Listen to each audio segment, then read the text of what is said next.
And we are back here on pitch 1 here at European Quidditch Cup 2019 Division 1 in the upper bracket, I believe quarterfinal?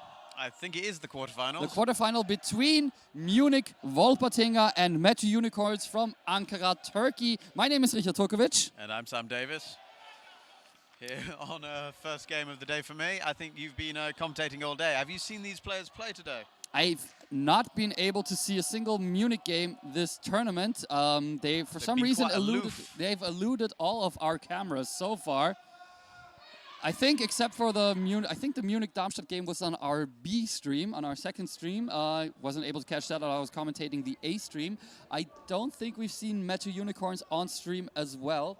Unicorns, one of the top teams of Turkey, only came in third at this year's Turkish Quidditch Cup, which is why they had, well, rather difficult route through the group stages. Munich-Wolpertinger qualified as the German top seed, winning the German league final, which means they had a little bit of an easier way to go. Group stages, they had to play Glasgow, Lyon and Liège, and their first game was against the depleted Darmstadt squad. So this is the first real challenge for the Wolpertingers in this tournament against METU Unicorns, current bronze medalists. Yeah. Is that I know with the Unicorns, they've self-described themselves as the best and most fabulous team in Turkey. I can tell you, I know that their kit is the most widely sought after for kit trading. It definitely is. Everyone likes their Unicorn, I think, isn't it?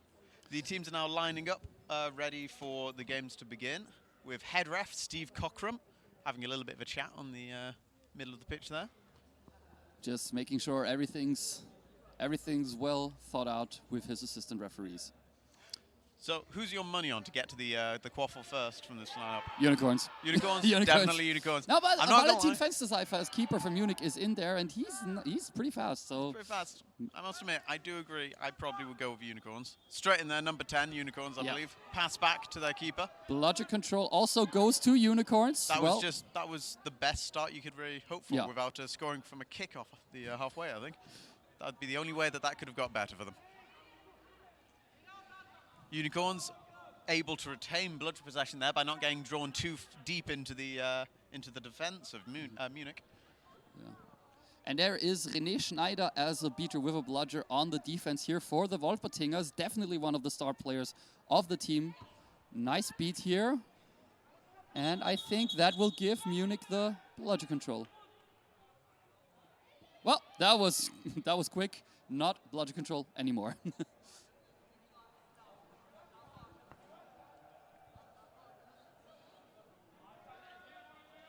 That was interesting. Ooh, a little bit of an early start there before Steve blows his whistle. But no harm, no foul. Nothing happened here. Number 3 over the middle hoop, sadly. A good knee to the bludger there, I think. Yeah, trying to knock the quaffle. Good rebound here. And Unicorns still in quaffle possession and in bludger control. But Munich doing a good job, even with just one bludger, taking out all the players of the Turkish team behind the hoops, doing a pretty good job at this. I must admit, the Munich defense is holding up a lot stronger than I thought it was going to be. We're now entering, well, we've now just gone into our first minute mark, and there's not really been any viable attempts at the goal so far, despite the Unicorns having bludger possession for almost, I'd say, probably 95% of this first minute. Yeah. Oh, a nice beat here by René Schneider, but that gives a little bit of wiggle room. And that is the first goal. METU Unicorns draw first blood here. Münchner Wolpertinger 0. Unicorns 10, but we have Brooms down, possible injury. Let's hope not. Injury. I didn't see him go down. Did you see that? Did he trip? It looks like it was a little beater-on-beater play there. Yeah. Good sportsmanship here by both teams, applauding.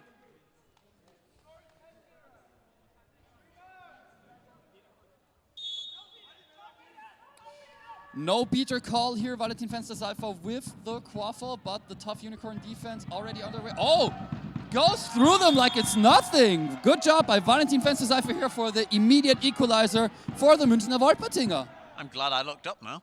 Yeah. That was very nice. Pretty much just dominating the close side of the pitch. Unicorn straight back in with a rebuttal, trying to get at that goal. Some good hoop defense here by Munich, but not enough. Munich 10, Unicorns 20, but some heavy beater battles here. I must say, the Unicorns keeper, long arms. Yeah. Something like that. Trying to outreach him rather than outpace him is not going to work, really. Sadly, couldn't see that player's number. I don't think it was Fatih Aykut, who is usually one of the top players. I don't think Aykut is with the team anymore.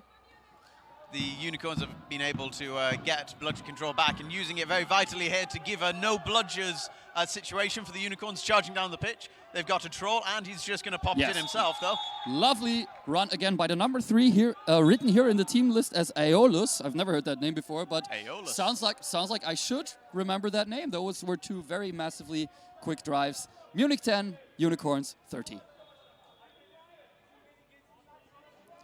Looks like Munich are taking a bit of time to set up their defenses now, taking a bit slower, thinking about what they're doing. However, again, the Unicorns beaters are just ripping out this defense again. Long pass, but it took too long to land. Ooh, this does look like it might be a call for diving onto the bludger or into contact. Ah, we've got the wrong names. Yeah, we've got the wrong names for the Munich. In that case, this gives us the right to make them up, I believe. Sam Davis is able to do what he does. Loves to do most. Yellow card, Unicorns number 3. Illegal contact, diving into contact. Diving into contact. It's number 3, that removes the keeper from the Unicorns, with number 7 being replaced for the keeper there. Some lovely passing here by Munich. Just got his fingertips to it there, which knocked it out of the targeted area. That is Unicorn's ball, and that is a little bit of room for the Turkish team. Good challenges here. Oh, dives through That does look like it's going to be a call for back contact there, pressing on number 5's back. I think that's number 2 of Munich. Yeah. I'm going to call him Sporky. Classic Bavarian names here. Classic Bavarian names. Yeah. Sporky. Sporky. No call, so that is some good defense by Munich here, clearing that situation up relatively quick. I think that was just a warning from Steve for back contact. And Munich has just regained the bludger control here. Munich pressing very heavy up on the defense there, but leaving a bit of a breakaway now for the number 2, Sporky, to get in there. Lovely goal by Sporky. Munich Wolpertinger 20, METU Unicorns 30. I think he forgot to let go of the quaffle when he put his arm through that one, though. There was a bit of a moment where he wasn't sure if he should let go or pull it back through. Good old Sporky. Ooh. This looks like it might be a delay of game. Blue card, Unicorns number 10, delay of game. So in this tournament, we're going by the rule that if the ref beats you to the halfway line from walking from the keeper zone, it is a delay of game. Yeah, I found that one a little harsh of a delay of game card. Oh, lovely pass to the side, lovely dunk, and Munich equalize here, 30-30. That was beautiful. They might have had an easy way here, but Munich are definitely showing us that they're not to be discounted here. I must say that jump, the shape that they made while doing it, it looked like a ballet there. Perfect. Again, the Unicorns beaters clearing out the defense as best they can. They're giving a slight no bludgers situation. And there it is. Munich 30, Unicorns 40. That was some lovely beating here. However, by Ali Deniz. Oh yeah, Ali Deniz. We've seen Unicorns have now caused a no bludger situation, so they're going in for a fast breakaway. Running straight in it. He does have a passing option, but he went for the goal himself. This is a tight game. Munich 40, Unicorns 40. That was Munich player number 1. Let's call him Frank. Getting in there and scoring. Yeah, certainly looks like a Frank. I'm going to call him Frank. Munich number 1 there. Lovely goal. Equalizing the game. Again, the Unicorn beaters are trying to get deep into the defense of Munich there, but they've just been knocked out.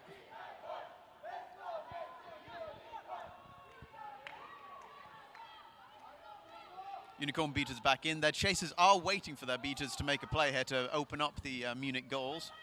Munich using a Norwegian defense. They're very tight on the hoops with their beaters. with their chasers. It looks like they're doing some kind of float. Yeah, some nice challenges here by the Munich chasers. As number 7, Maya Weldon, taking a nice challenge. She was injured for quite some time, but is back with the Wolpertinger on field. Oh, number Flea doing a backhanded deflect there. Beautiful work. Gorgeous. That was called no good. Player was called beat, apparently. No good. It looks like there's again a no bludgeon situation. A bit of confusion on the pitch there. I think there was a delayed call of beat, but they managed it. Again, equalizing. And now that's Munich up ahead for the first time in this game. Wolpertinger 50, Unicorns 40. I'd take a timeout if I was them. Yeah, and they all take for the timeout.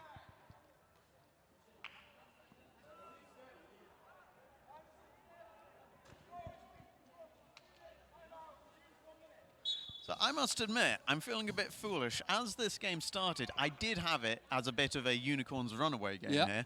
But Munich, as you say, they're pulling it back in. They're doing a grand job. What do you think the Unicorns are gonna be talking about now in There's this? definitely something to be improved on the beater game. Munich have been playing this exquisitely on the side of the people who throw balls at other people. Yeah, again, Munich had a pretty easy way here, but they are proving that doesn't mean they're not here for a reason. And yeah, they will be more than happy alone to have forced the Unicorns into a timeout.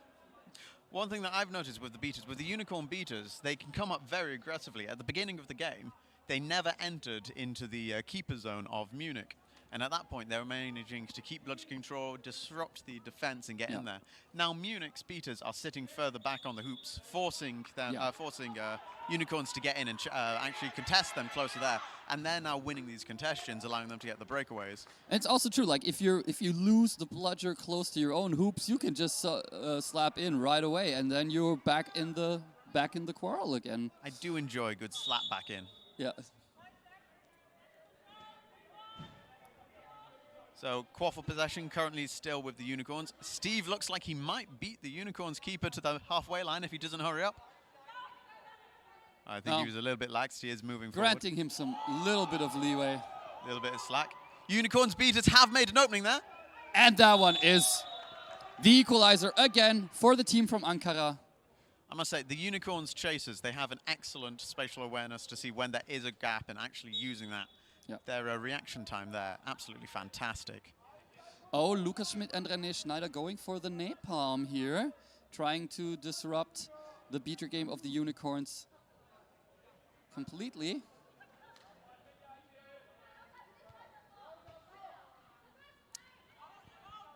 So it looks like Munich do have a selection of trolls. Oh, nice interception here, and that would give them a little bit of time, but no, Wolpertinger have the bludger control again and are, well, basically already deep in their keeper zone. Again, the Unicorns are being forced to go in deep there, but they did come out victorious on that time now, having bludger possession and allowing... Another goal. Munich Wolpertinger 50, METU Unicorns 60. This is a lot closer than we would have expected, I'd say. I think one of the things that the Unicorns have decided after their timeout is they're getting in a lot quicker with the beaters, but they're making one hit and getting out quick again. I think they are going to be prioritizing keeping control. They're making sure that they can keep the pitch moving how they want it to move now. Logic control is back with the Unicorns. Ooh. Lovely slap away, and that will be keeper ball Unicorn again. And that is an opening. There are no... Well, there's one beater back again.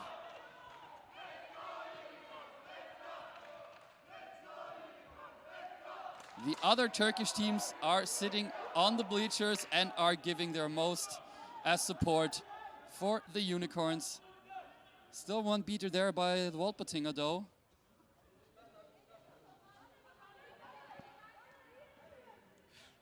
So again, heavy pressure from the defensive chasers here. It looks like Unicorns are again waiting for their beaters to make a play before getting in there.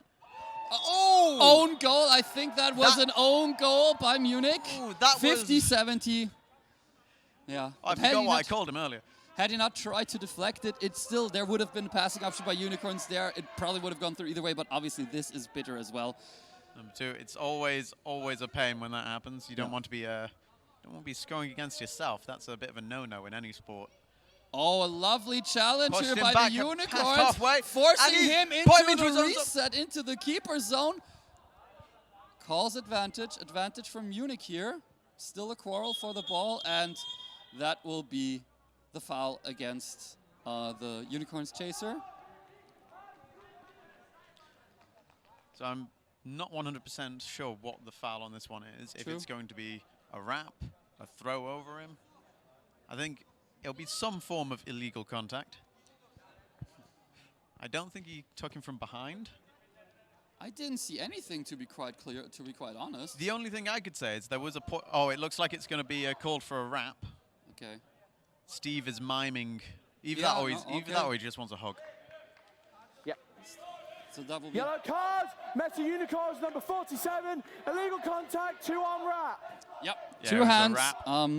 That was Arif, keeper for, well, now only chaser for the Unicorns here.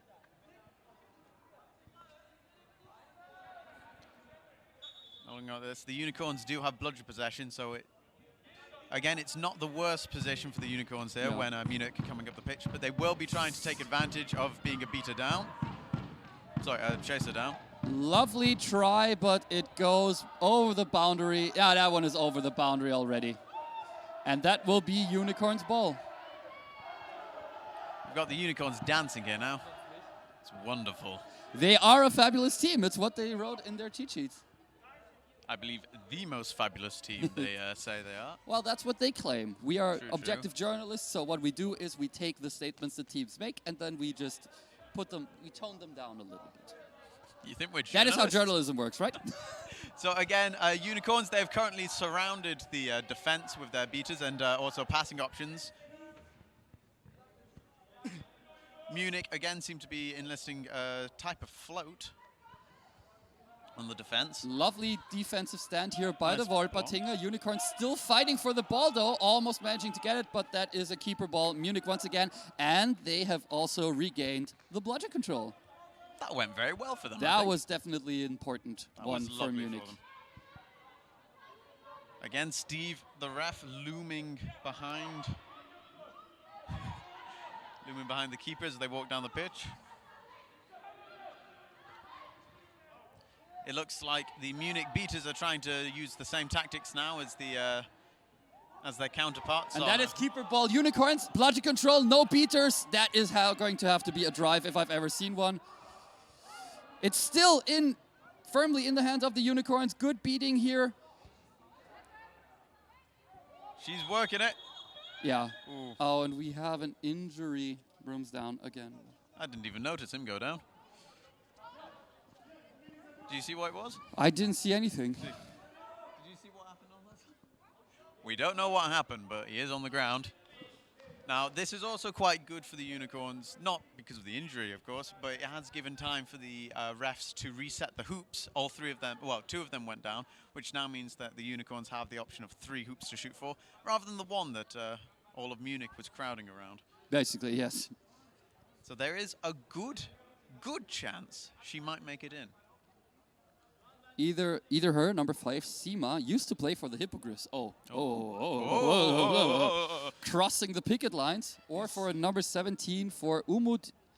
Was gone for a year. Now he's back. Ah. Oh, no. No, it was Arif. It's Arif. Umut is a That's number beater. 47 is in a trolling position. She also has a pass back option with number, I think, is it number 5 at the back there? No, I don't think so. I'm not entirely sure. Oh, it's number 7. Benishko. Benishko is in a good pass-back option if they get into a spot above there. So all in all, I think they're actually in a very strong position to make this a successful run for them. And the injured Unicorns player is already on his feet again. Just walking off there. I was very confused about what you were doing then. You were clapping. I was clapping and I was hitting the painkillers I'm taking for my toothache. I just heard a lot of rattling coming from you there. I'm also part rattlesnake. I've never mentioned that. You're just shaking your booty and sort of like making basically, yes. a good old rattle. But doesn't that also mean I'm about to like sting you with the poison thing? Bite me. I really don't want to. I will be angry. as you would be well within your right to be. I believe so. I would be in my right to be angry if you bit me. It looks like the Unicorns player is going to go rapper straight. from behind, man. That's definitely a good idea. It does look like she's going to attempt the goal. It would be very funny if the brooms went up again with the Munich player committing a foul immediately.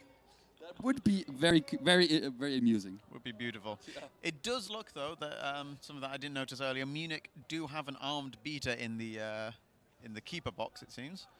So this might actually be able to change the outcome. I didn't see that earlier. I could swear he wasn't there earlier, but... Maybe he was just getting water on the sideline or something. It's easier to overlook a broom than a person. It is. Here we go. She's going for the drive. Passes it off to the side. Unicorn still in the control of the ball.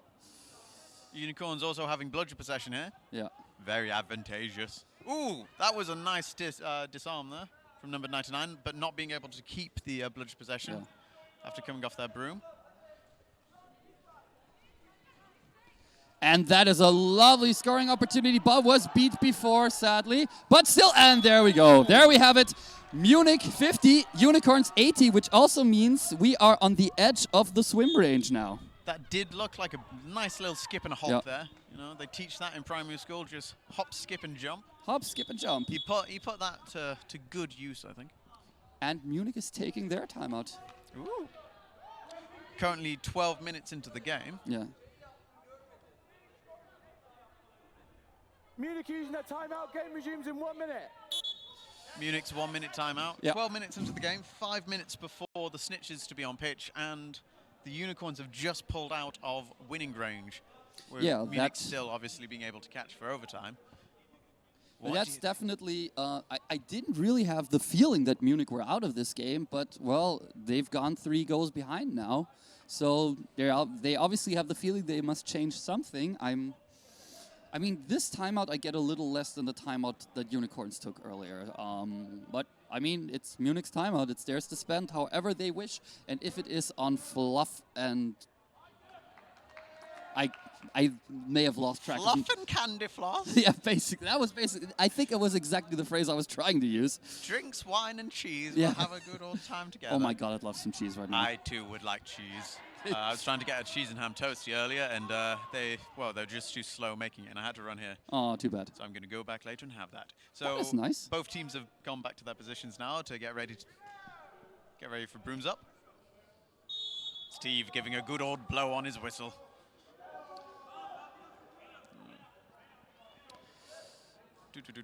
Munich with the quaffle, but against Unicorns, bludger nice control. And slow.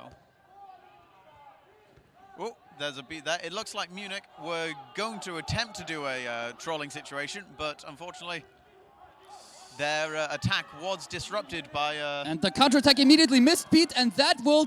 Oh, lovely challenge here by Munich's keeper. I was about to say, this is going to be the goal that takes them out of range, but Munich proving me wrong once again. There you go. It's an incredibly hard run to stop, I think, that one. But he manages to do it. Yeah, that was some really good. Munich now taking bludger control. With, I think, number 12. Again, I don't have his name, so I'm going to call him Herbert. Deciding to hide the ball behind his back briefly there, thinking no one knew he had it. Number 12, I think that's René Schneider, yeah. So you weren't entirely wrong with Herbert. Herbert, I'll go with Herbert. It looks like Herbert did waste their bludger control now, which has given an opening for the Oh, no, Unicorns. that's not René Schneider then. No, I missed the beaters. So number 21 of Munich there, Apparently, holding their position. Apparently managed to push the Unicorns keeper out of bounds here. Ooh, Munich celebrating spicy. that like they've already won the game. At this point, I think the game is still all to play for. They're only 1 point behind for being in winning range. That is true. That is true. And I mean, we've seen them do some pretty good things here, so it's certainly not out of the question. Munich again, the Unicorns again now doing a heavy charge with their beaters leading the way. Making Against a gap. 2 beaters. Oh, nice. It looks like she twisted in the contact, so it's not a back tackle. Yeah. However, it does look like the beaters for Munich have gone walkabout, really. And they're still... Oh, managed to get him out of the boundary. Some tough defense here by Munich. Some beautiful drives happening today. Taking them on a bit of a road trip.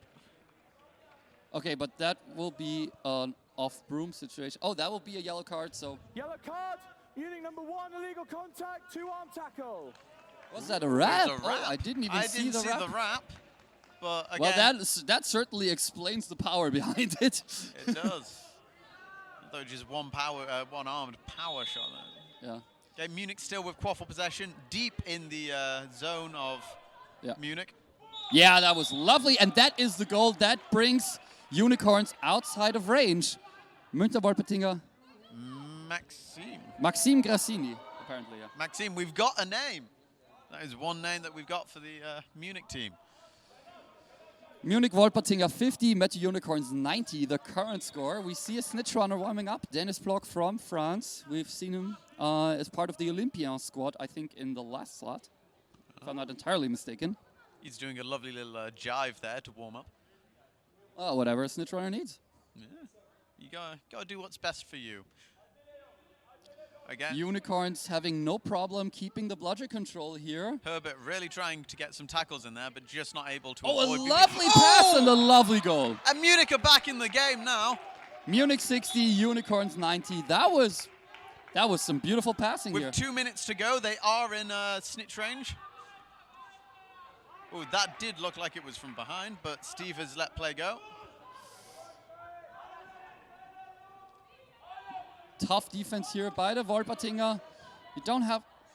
Okay, oh, if that wasn't from behind, then I don't know what was from behind. Terribly sorry, Steve. You can do better than this. I mean, he was right there looking at it. That definitely did look like it was a very firm from behind. Yeah, there was... Unless our perspective is completely warped from the distance, I really don't know what was going on there for Steve to keep this continuing. Well, I'm sure we'll make fun of him later for it. Either that, or he'll give us a 20-minute explanation as to why that was not from behind, and we will have nothing to say because he's probably there's a very good chance that will happen. Yes. Unicorns keeper ball once again. And bludger control rests with the Unicorns. Bludger control has been switching around the entire game so much.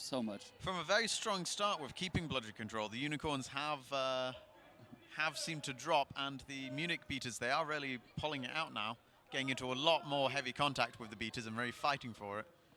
Again, Munich, the Unicorns do seem to be waiting for their beaters to make a play here before they commit the quaffle.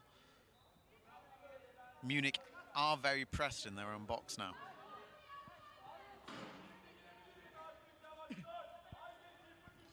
Munich going in for the... Yeah, lovely. 60 to 100. It's a nice little swan whip there, getting that in. And most importantly for the Unicorns, since that was a problem in the last few drives, they kept the bludger control here.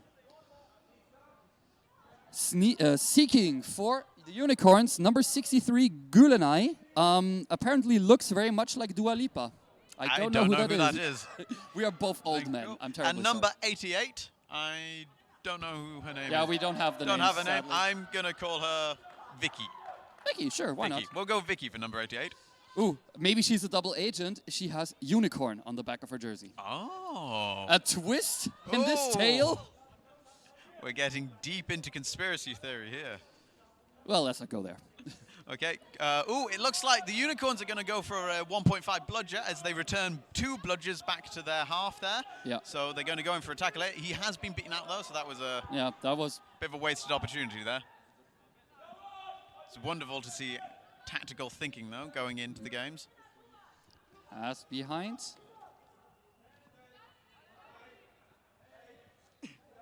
The Seekers are about to go on. And that is a lovely beat here, and there is nothing but chasers ahead of number 8 here. Here come the Seekers. Pass, strange little pass here.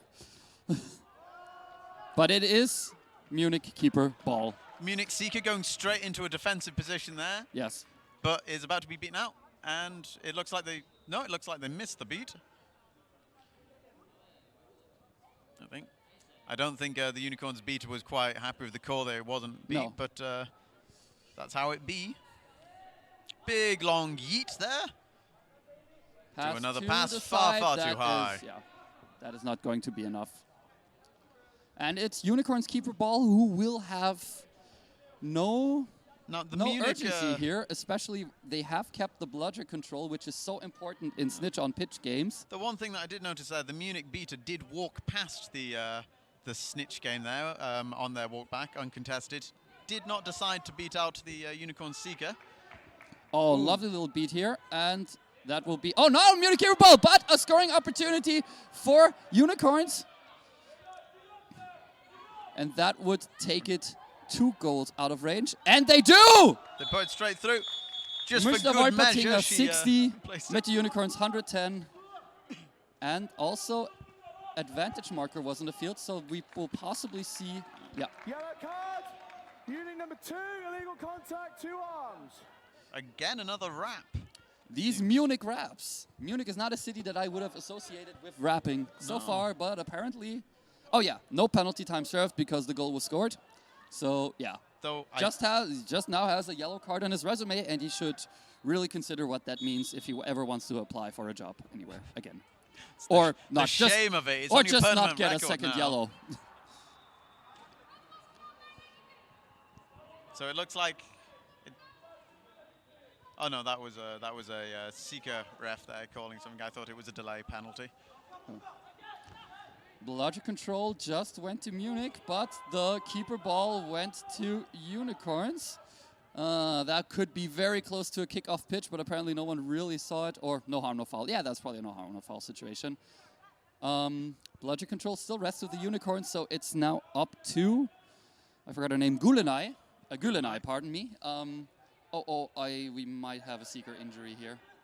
Which is such a shame because the Unicorns did have total control over the snitch here. Brooms down, and assistant ref said the goal did not go through. Yeah, no goal for Unicorns, but the speaking captain.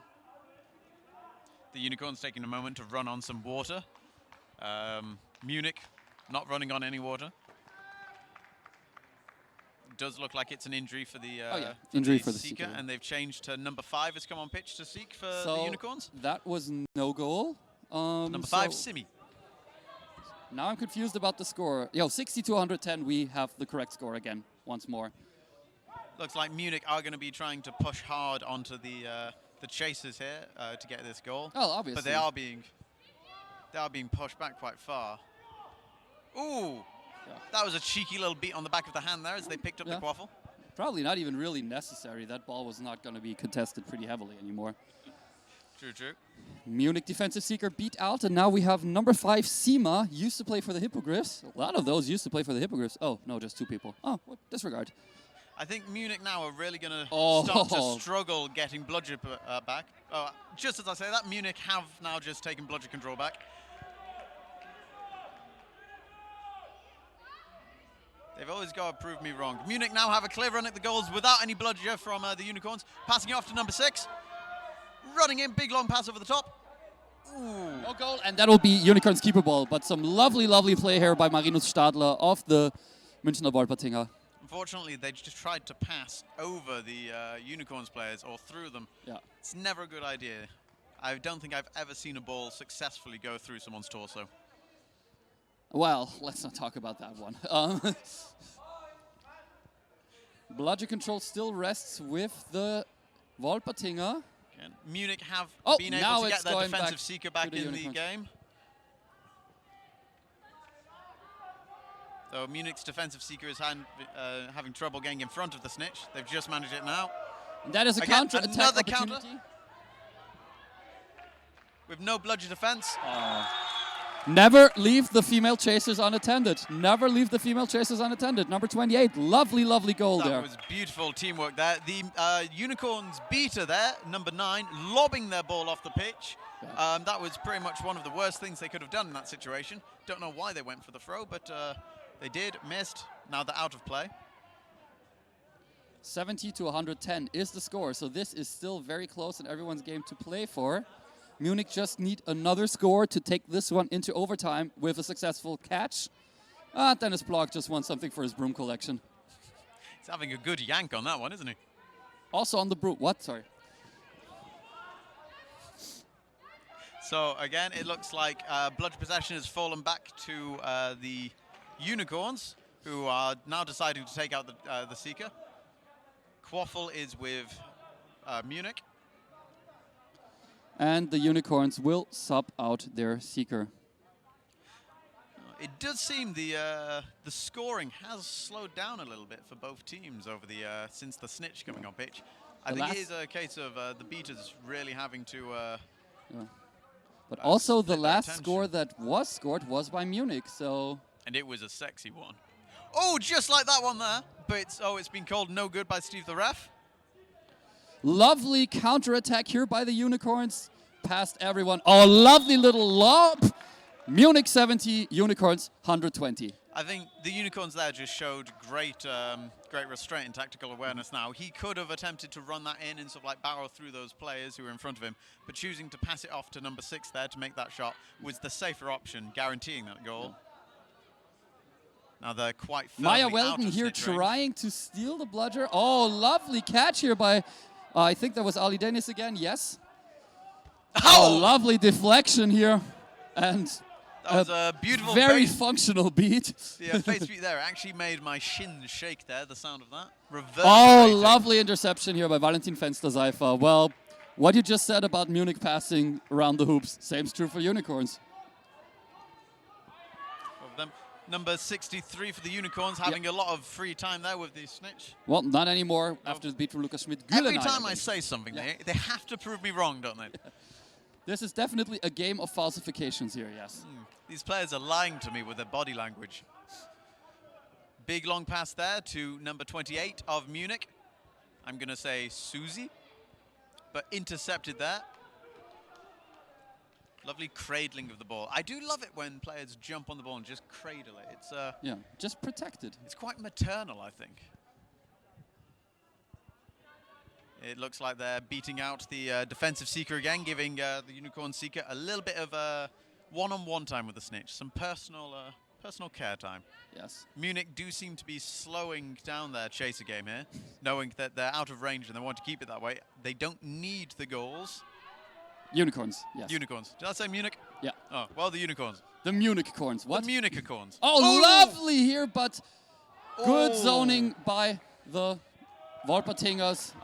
Just rimmed that hoop there a little bit. Not quite going in. She was perfectly positioned there. Sometimes it's just unlucky. If it was just a couple of inches lower, that would have been a lovely quick shot. I think the snitch is starting to do the YMCA. Well, sure, why not? 26 using one reset there, moving backwards. Some good challenging here by the Unicorns. One bludger flies somewhere, and that will be a Unicorns keeper ball once again. Unicorns running up. Oh no, they have brought a bludger back into defense. Munich players there. Bludger control still rests with Unicorns, though. Again, Unicorns going nice and slow. They're only really going to really attempt this if there is a perfect breakaway option, I think. They don't need to use a lot of energy here. They keep the game nice and slow, wait for their snitch to do their work. And that is Munich's ball once again. There's not really a momentum shift in the direction of Munich so far, but there is definitely Munich doing their best to at least not make it worse, to stop the bleeding. And I mean, that's what you got to do at first, at least. It does look like the beaters from Munich are now trying to get a bit more aggressive with their counterparts from the Unicorns to get in there, try and break that control. And that will be Unicorn scoring opportunity, and that is through. 70 to 130, but we do have a brooms down immediately. I've got no idea how number 6 there could run that fast. Did he pass the ball to himself? Oh, this might possibly be, well, probably not a card against the beater, but definitely a stern talking to. So I believe what that was is he threw the third bludger back over the heads of the beaters who were running to retrieve it. Now, in past rule books, that was allowed. However, in this current one, not allowed. Well, he can that's always the If thing he with was beater aiming rules. for a He could, beat- yeah, that was the thing though. Oh, I was trying to get that chaser from on the other side of the pitch. Lovely little UK strategy. Why shouldn't the Turkish use it? That is true. However, there was no player where he threw it. Well, maybe he mistook a ref for a player. There's no rule about hitting a ref with a bludger, so technically if you're aiming for the ref, Yeah. then you might be able to get away with it. I have seen games before Oh, now. a lovely beat here by Maya. Well done, which possibly changes the bludger control. No, it doesn't. Not bludger control, still with Unicorns. However, she is... Oh, Oh, Munich and that will have be taken bludger control there. Number 31, sneakily getting in there and disarming one of the Unicorns beaters. That was probably René Schneider. Yellow card, Unicorns number 6, illegal contact from behind. Tackle from behind. Oh, too bad. That was a lovely challenge there. Well, to be fair, a Well, challenge he's is been very very easy. naughty. It's a little easier when you just do it from behind. Is that what she said? No. So Munich now having a bit of a... Well, I was going to say an easier goal at the goals here. Oh. Unfortunately, going for a shot on a slightly bent hoop there. Not getting it in. A bird is flying through the stadium, and I thought it was a pass. That would have made very little sense. But Munich back on the defense with 2 bludgers. Just having like the Munich keeper calling a hawk to him Yes. in the middle of the game. Oh, beautiful beat there from the Munich beaters. Clearing out some of the possession. Oh, gorgeous. Trapped in a hoop. Yes. Wolpertinger 70, METU Unicorns 140.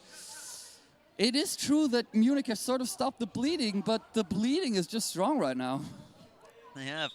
I must admit, it's becoming the game that I thought it was going to be at the beginning. Munich have put up a very good fight, but it does look now that the Unicorns are just going to start racking up points and bringing the difference between them further and further up. Oh, lovely challenge. Oh, nice rebound. Munich 80, Unicorns 140. That rebound was gorgeous. Again, Munich going out there specifically just to prove what I just said wrong. Yeah. I don't like them. They're making me look foolish. So Munich have now just lost bludger possession. Another goal by the Unicorns here. Munich 80, METU Unicorns 150. Yeah. Unicorns Seeker still having trouble getting past the Munich defensive Seeker there. They're really fighting for it. Yeah, tiring the snitch. It's what you can do. The Munich beaters have just disarmed one of the beaters from And this Unicorns. will be a Munich bludger control. Oh, lovely swat still down, got the hands lovely on it. beat. But still, no. Uh, It's I believe Unicorns keep it it was warm. called a turnover because technically a pass after beat. oh, okay, got it. Turkish player forgot their headband.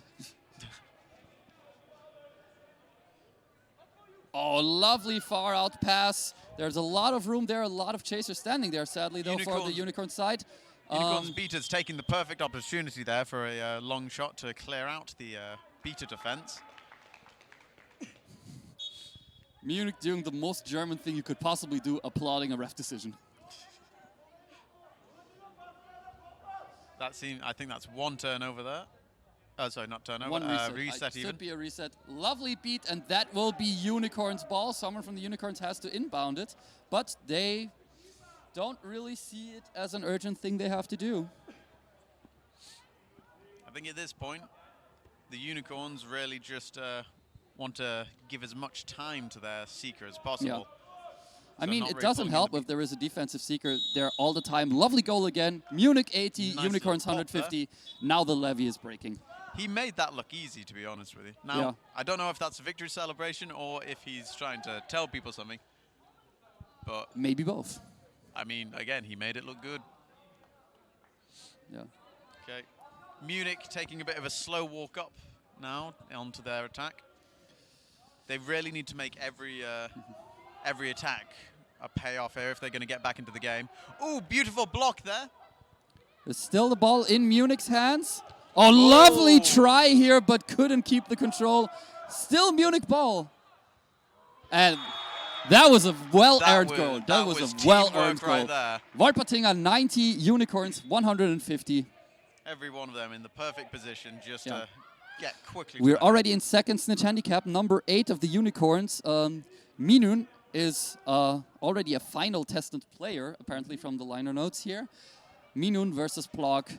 Who will come out victorious? Oh, lovely try Does here. look like they are. Oh, another. So I think this is going to be a call for pass after beat.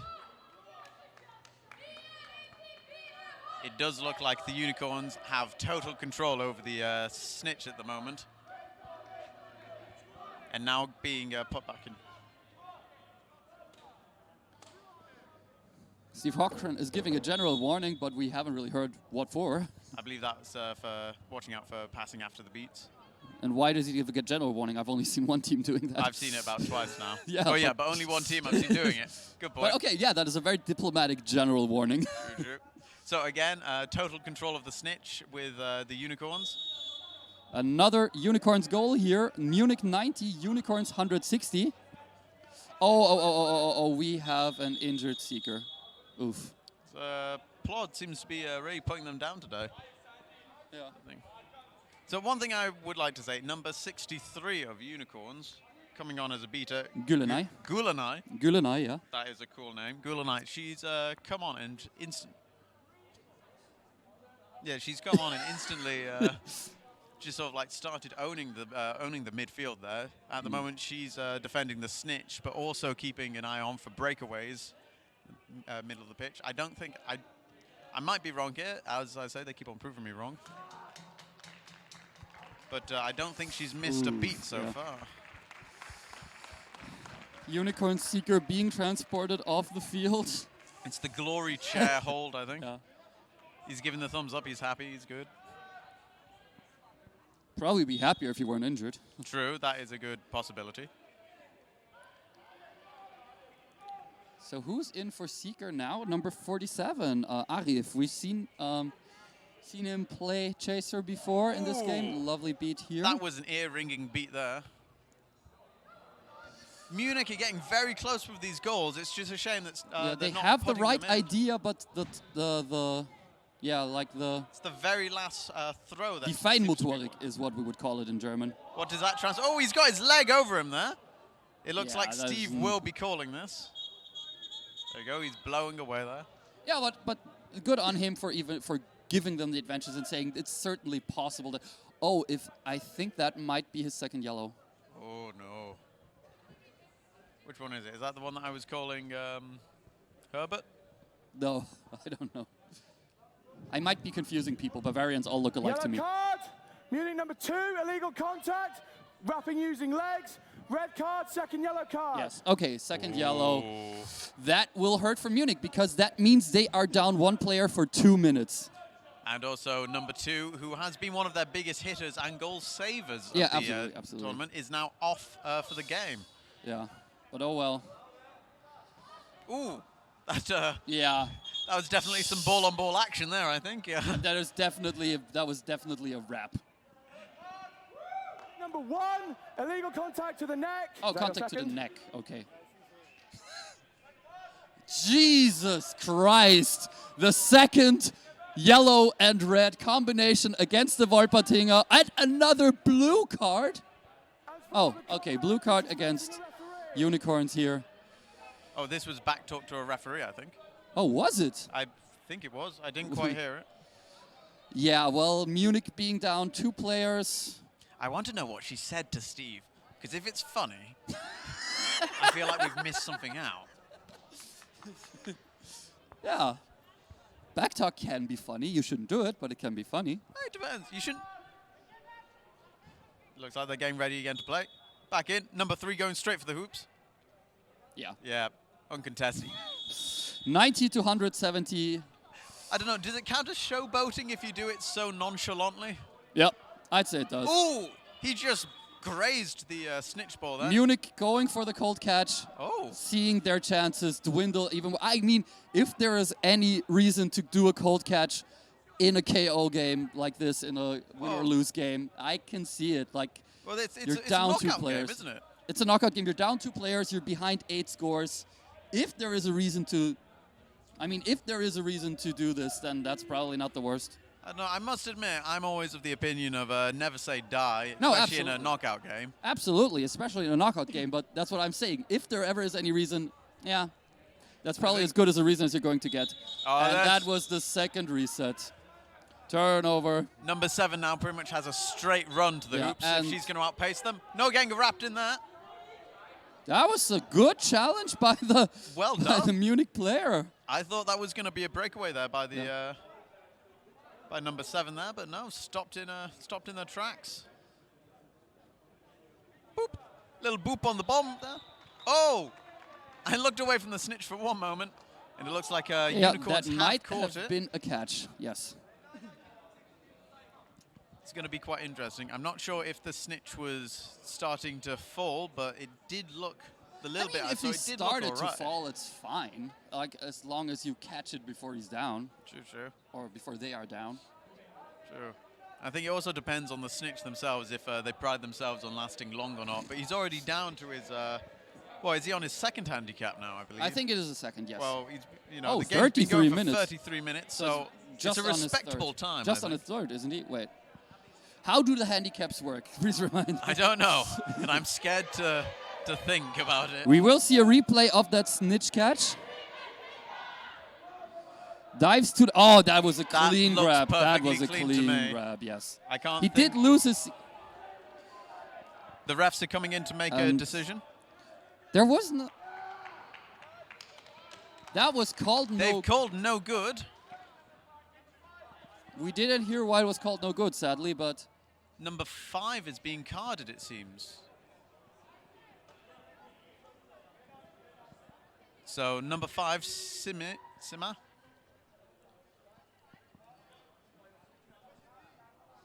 Ooh.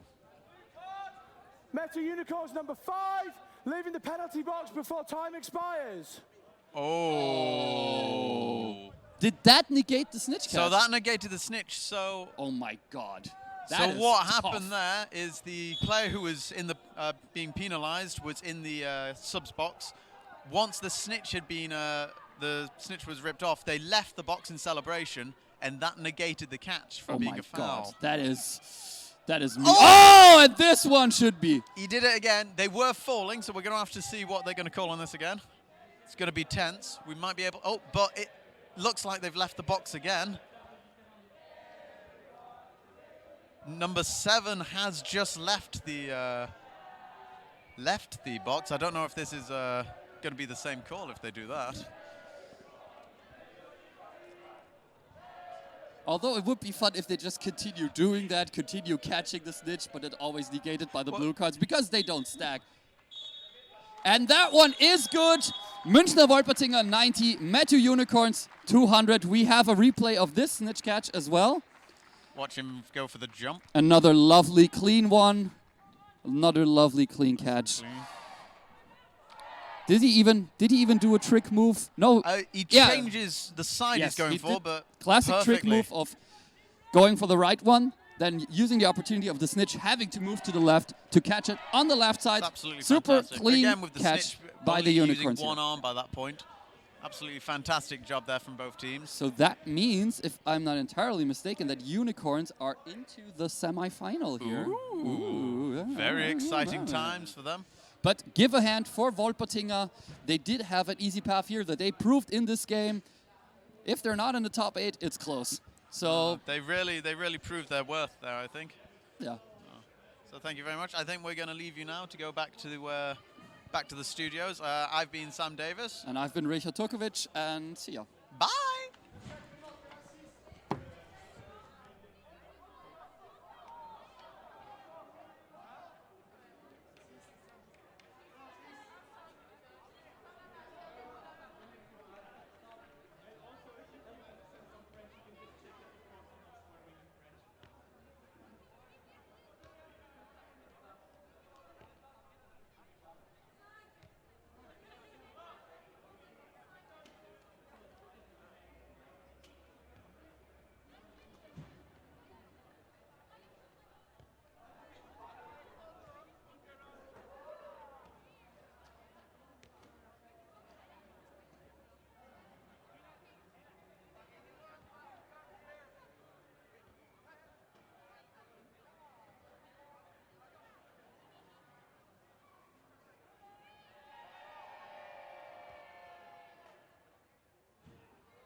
massage rooms are now open. These are across from the tip bar, next to the main building, just down from the back. So if you want a massage, that's €5 each for 15 minutes. Just follow the signs. You can get there on the wait list. Reminder, the massage rooms are now open. And also, if you have merch to pre-order, make sure you pick it up. Yeah, we could go today. Just take me away. We all feel the same. Where we all feel okay. Where we all feel no pain. Yeah, I don't wanna stay down no more. Hit me with the pain and the stab as I grow. Turn up the mic gain as I grab what I know. I want the right fame just to pass you my flow. I wanna teach the masses like classes, just out of practice, so maybe you could pass this class called life. We live then we die, so we might as well try. Not only get by before you're in the sky. I've been running long enough, think it's time now for me to face it all. Every second going by, I'm losing time now. It's time to take it on. I'm okay, yeah. There's no pain, yeah, there's no pain. Yeah, I'm okay, I've been running long enough, think it's time now for me to face it all. Every second going by, I'm losing time now. It's time to take it on. I've been running long enough, think it's time now for me to face it all. Every second going by, I'm losing time now. It's time to take it on. Back to the curse, hit me where it hurts. Everyone's the worst, I only got myself. I don't need any help, already been through hell. I know that you could tell, I only need a chance. I only need a plan, I'm going all in. And I'll do it cause I can, feel like you're falling. Catch yourself with my hand, I'll pull you back up till your feet feel the land. These words, the verse, it hurts. I work, rehearse, I purge the curse. These words immerse my nerves. I slur, reverse, then work, reverse. Now I talk with intent, I talk to defend. I talk to the world and I meant what I said. I talk and I blend, a speech from a friend. It's not about the life, it's what you do before it ends. I've been running long enough, think it's time now for me to face it all. Every second going by, I'm losing time now. It's time to take it on.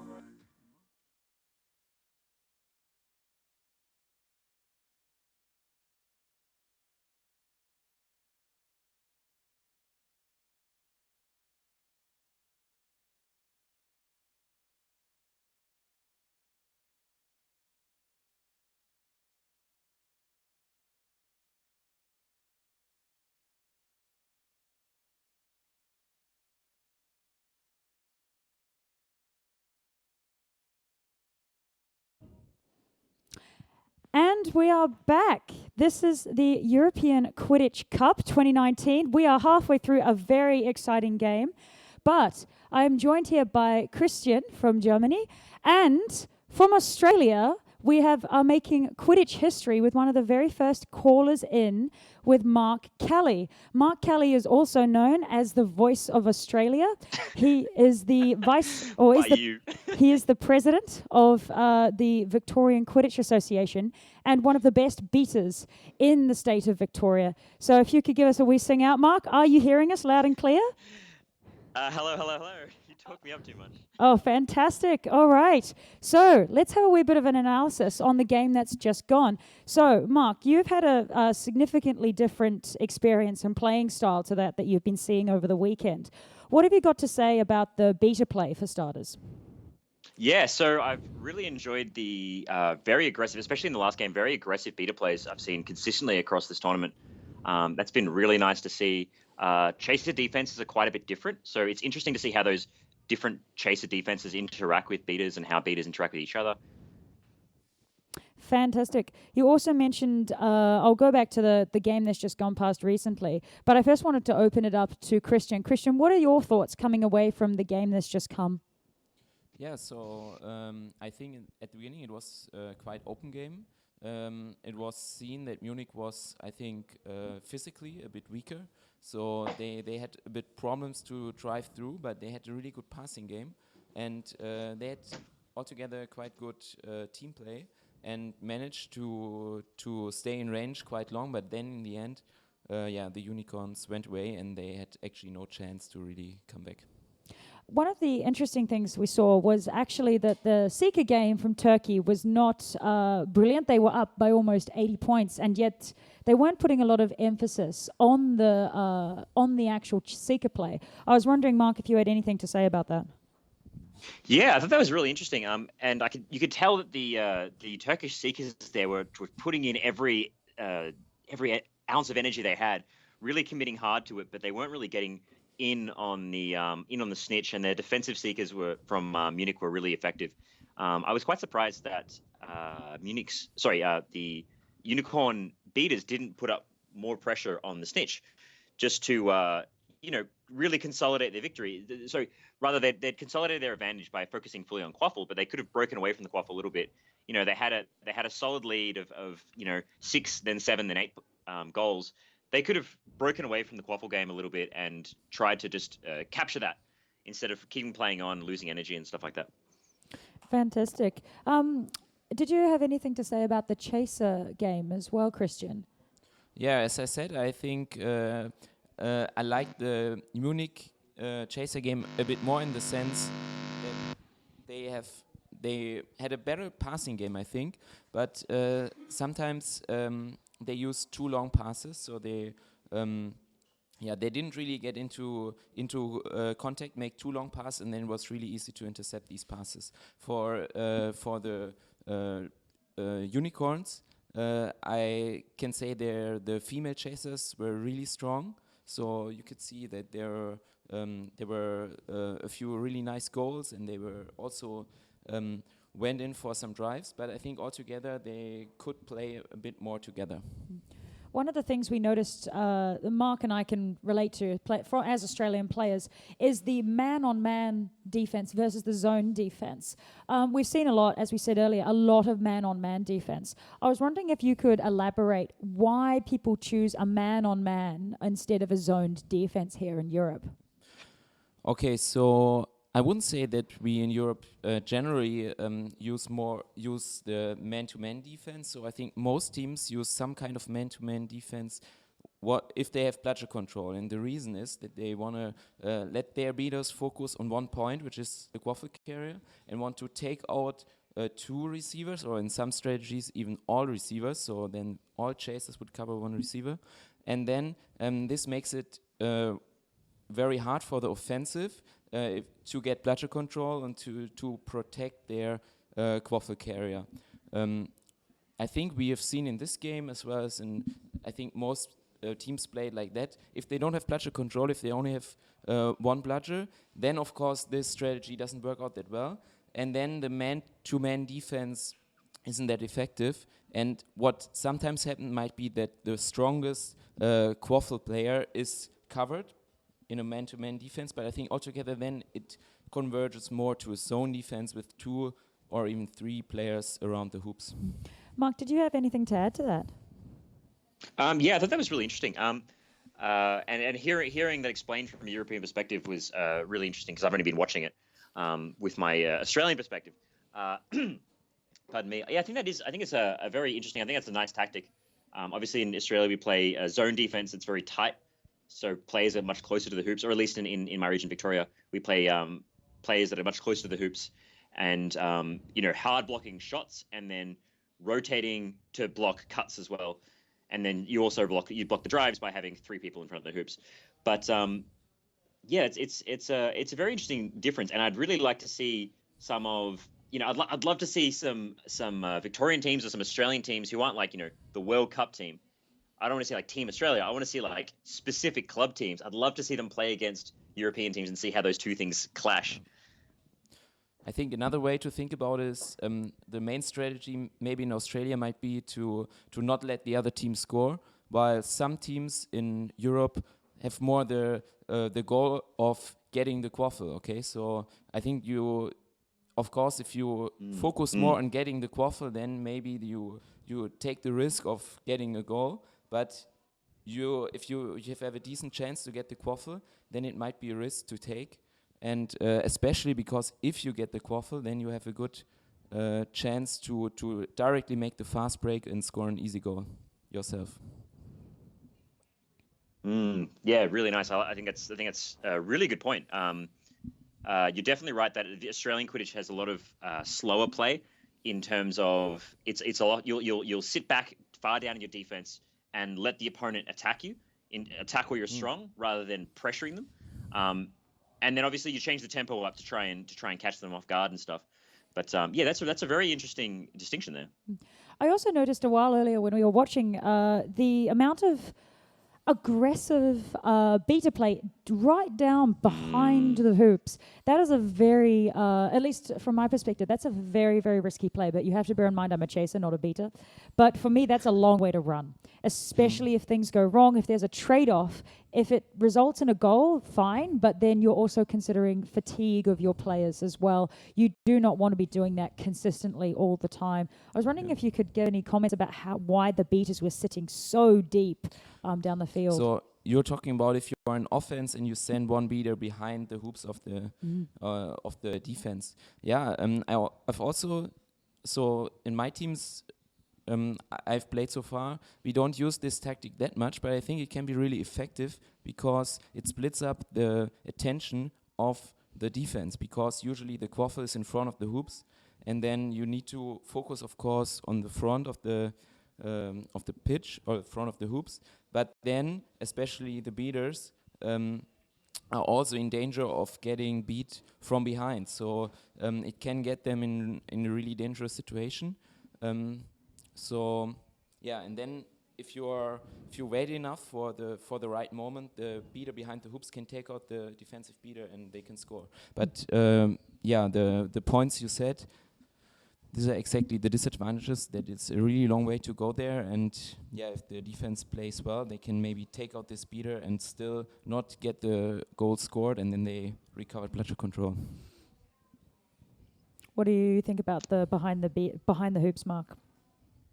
So I really enjoyed seeing, especially, so not just when attacking beaters, not just going behind them when attacking the beaters, but like even a couple times in that last game especially, there were moments where I noticed the unicorns would run a beater down during a dog pile behind the Munich Coops, and like, you know, beat out all the chasers in the dog pile to get themselves free and to really get like to sort of recover the quaffle out of that, and that's like super dangerous.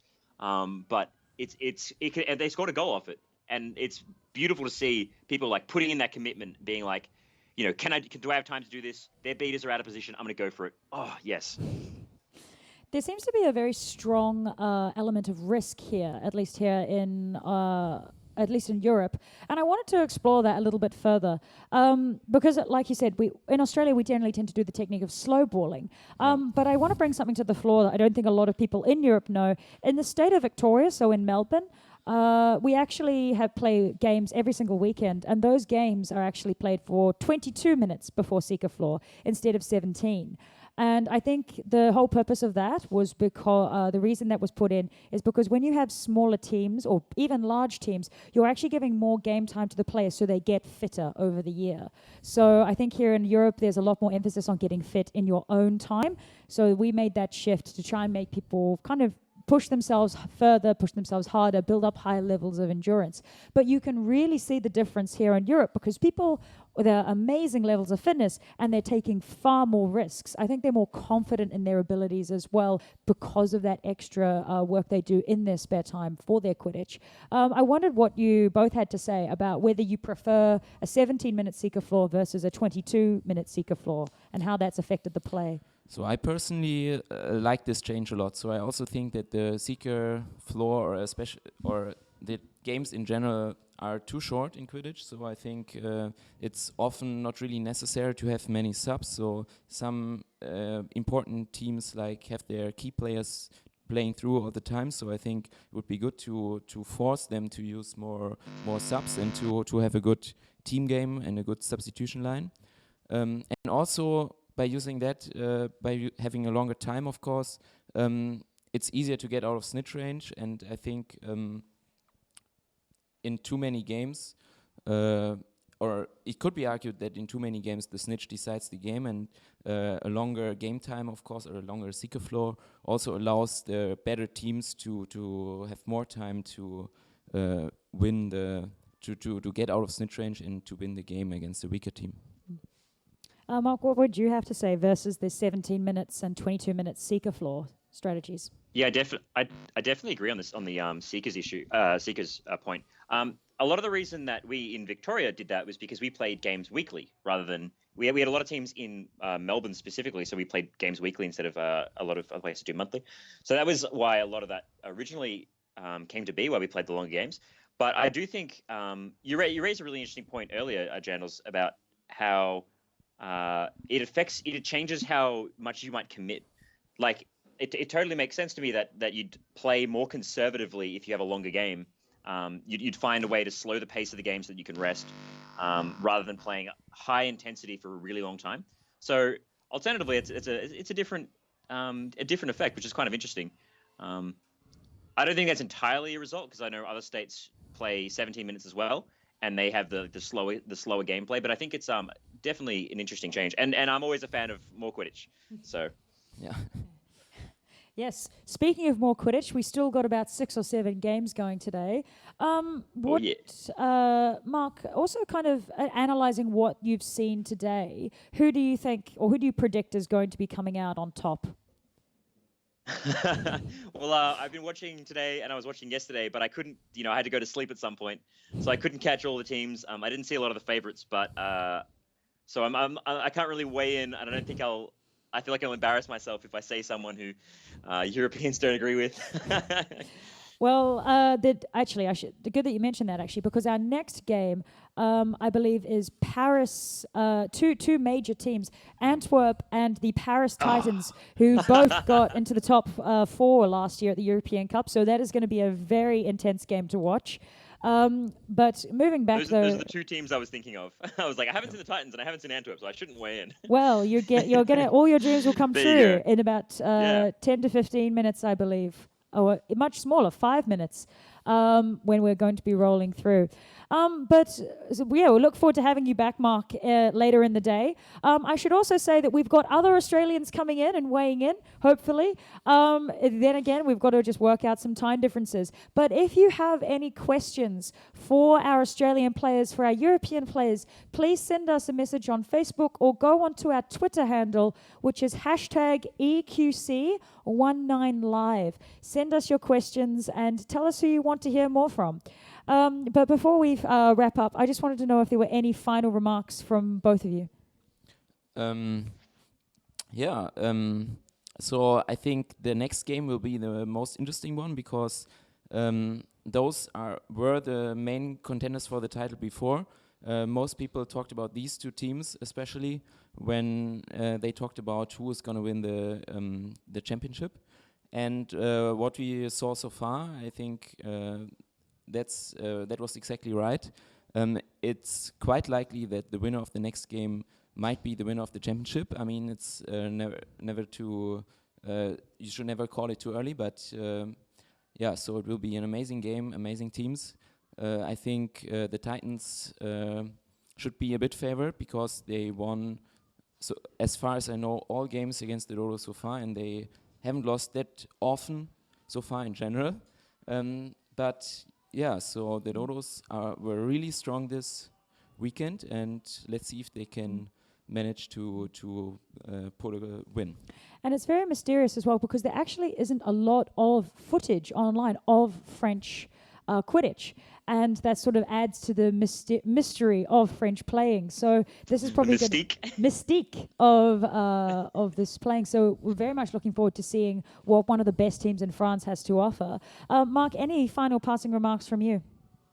I'm very excited to see the Titans play. I did watch the Parisian Olympians a few games ago. So I was looking at their level of play. I was like, "Oh yes, I'm excited to see the Titans if this is the Olympians."